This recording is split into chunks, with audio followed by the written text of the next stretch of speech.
இன்னும் ஒரு நாளில் எனது இலகுவழி ஆங்கில கல்விக்கு பெருகி வரும் மாணவர்கள், நண்பர்கள் ஆகிய உங்கள் அனைவருக்கும் இக்காலை வணக்கங்களை கூறிக்கொண்டு நன்றியையும் தெரிவித்துக் கொள்ளுகின்றேன். இன்று நான் உங்களுக்கு கற்பிக்கவிருக்கும் புதிய மாடல் வேர்ப்ஸ், அதாவது மாதிரி துணை வினைச்சொல் யாதென்றால் மஸ்ட் என்பதாகும். MUST மஸ்ட் என்ற துணை வினையாகும். இந்த துணை வினை தமிழில் கட்டாயம், நிச்சயம் என கூறப்படுகின்றது.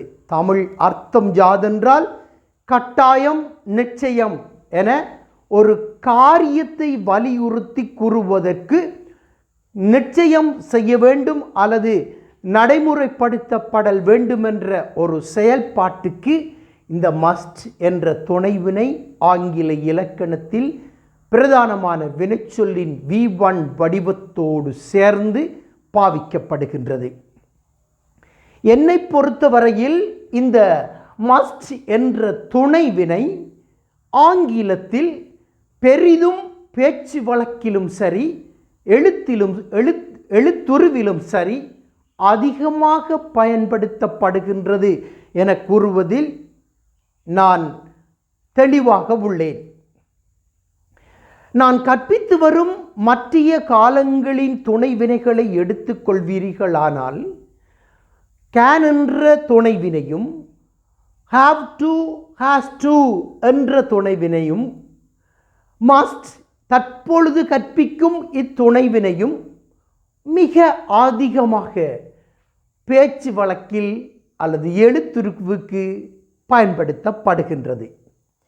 எனவே இந்த துணைவினைகளின் அர்த்தத்தை நீங்கள் தெளிவாக புரிந்துவிட்டால், அதன் வாக்கிய அமைப்பு முறையும் நன்றாக தெரிந்துவிட்டால் ஆங்கிலம் இலகுவாகிவிடும்.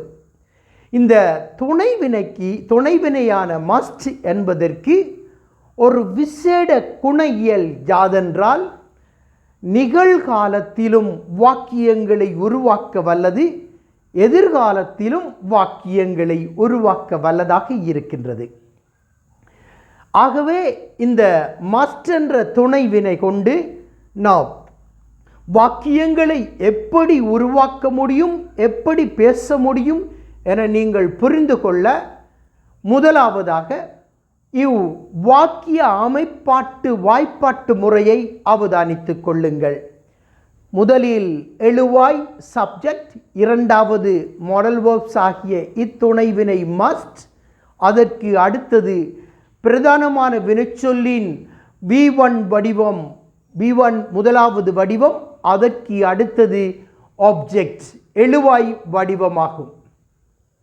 ஆகவே நான் தற்பொழுது உங்களுக்கு கற்பித்திருக்கும் எல்லா துணைவினைகளையும் நீங்கள் ஒரு முறை மீளாய்வு செய்து பார்ப்பீர்களானால் எல்லா துணைவினைகளிலும் வாக்கிய அமைப்பு முறையும் அதன் எதிர்மறை வாக்கிய அமைப்புகளும் அதன் வினா வாக்கிய அமைப்பு முறைகளும் ஒரே மாதிரியாகத்தான் இருக்கும். ஆனால் அத்துணைவினையின் அர்த்தம் யாதென தெளிவடைந்து விட்டால் ஆங்கிலம் 100க்கு 100 நீங்கள் கற்றுக்கொண்டதற்கு சமனாகிவிடும். உதாரணமாக சில அனுபவ பகிர்வை உங்களோடு பகிர்ந்து கொள்ளுகின்றேன். நான் ஆங்கிலம் கற்கும் பொழுது இப்படி வேறுபடுத்தி எனக்கு கற்பிக்கப்படவில்லை. ஆதலால் நான் கொஞ்சம் ஆங்கிலத்தை கற்று தெளிவடைந்த பின் ஏன் எனக்கு ஆசிரியர்கள் இப்படி கற்பிக்கவில்லை என நான் மனவருந்திய சந்தர்ப்பம் உண்டு.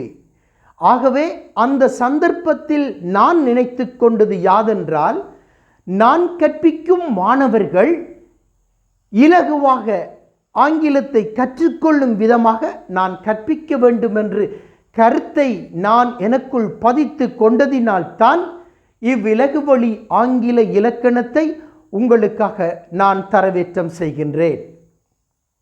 ஆகவே தற்பொழுது நீங்கள் இந்த வாக்கிய அமைப்பு முறையை புரிந்து கொள்ளுவதற்கு சில உதாரணங்களினூடாக உங்களுக்கு நான் தெளிவுபடுத்துகின்றேன்.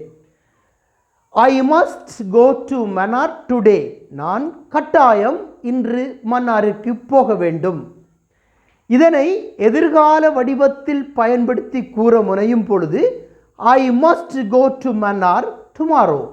நாளைக்கு நான் கட்டாயம் மன்னாருக்கு போக வேண்டும். தற்பொழுது புரிகின்றதா?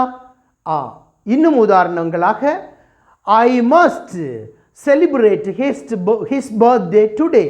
நான் அவருடைய பிறந்த நாளை இன்று கட்டாயம் கொண்டாட வேண்டும். we must participate in the meeting. we must participate in the meeting. நாங்கள் கட்டாயம் அந்த கூட்டத்தில் கலந்து கொள்ள வேண்டும். இன்னும் சில உதாரணங்களாக they must work for the glory of God. கடவுளின் மகிமைக்காக அவர்கள் கட்டாயம் வேலை செய்ய வேண்டும். Students must study English. மாணவர்கள் கட்டாயம் ஆங்கிலம் கற்க வேண்டும். இவ்வுதாரணங்களை நீங்கள் தெளிவாக புரிந்து கொண்டால் ஒவ்வொரு எழுவாய், அதற்கு பிறகு மாடல் வெர்ப்ஸ் ஆகிய மஸ்ட், அதற்கு பிறகு பிரதானமான வினைச்சொல்லின் V1 வடிவம், அதற்கு பிறகு ஆப்ஜெக்ட்ஸ். எனவே இந்த வழிமுறைகளில் உருவாக்கப்பட்ட வாக்கிய அமைப்பு முறையை எதிர்மறை வாக்கியமாகவும் வினா வாக்கியமாகவும் மாற்றுவதற்கு மஸ்ட் என்ற துணைவினைக்கு அடுத்ததாக நாம் not என்ற எதிர்மறை சொல்லை பயன்படுத்திவிட்டால் அது எதிர்மறை சொல்லாகிவிடும். I must not go to Mannar today. நான் இன்று கட்டாயம் மன்னாருக்கு போகக்கூடாது என அர்த்தம் பெற்றுவிடும். அப்பேற்பட்ட வாக்கிய அமைப்பு முறையை, அதாவது மஸ்ட் என்ற துணைவினை கொண்டு உருவாக்கிய வாக்கிய அமைப்பு முறையை வினா வாக்கியமாக மாற்றுவதற்கு மஸ்ட் என்பதை எழுவாக்கி முன் பயன்படுத்த வேண்டும். Must I go to Mannar today. நான் மன்னாருக்கு கட்டாயம் போக வேண்டுமா என அவ்வாக்கியம் வினா வாக்கியமாக வடிவம் பெற்றுவிடும். எனவே மாணவர்களே, நீங்கள் இலகுவான வழியில் ஆங்கிலம் கற்க வேண்டும் என இன்றைய நாளில் இந்த இலகு வழி கல்வியின் 7வது வகுப்பாக மஸ்ட் என்ற துணைவினையை உங்களுக்கு வழங்கி வைக்கின்றேன். நீங்களும் கற்று பேசுவதிலும் எழுதுவதிலும் இந்த மஸ்ட் என்ற துணைவினையை பயன்படுத்தி ஆங்கிலத்தில் சிறந்து விளங்க உங்களுக்காக இதனை தரவேற்றம் செய்கின்றேன். நன்றி.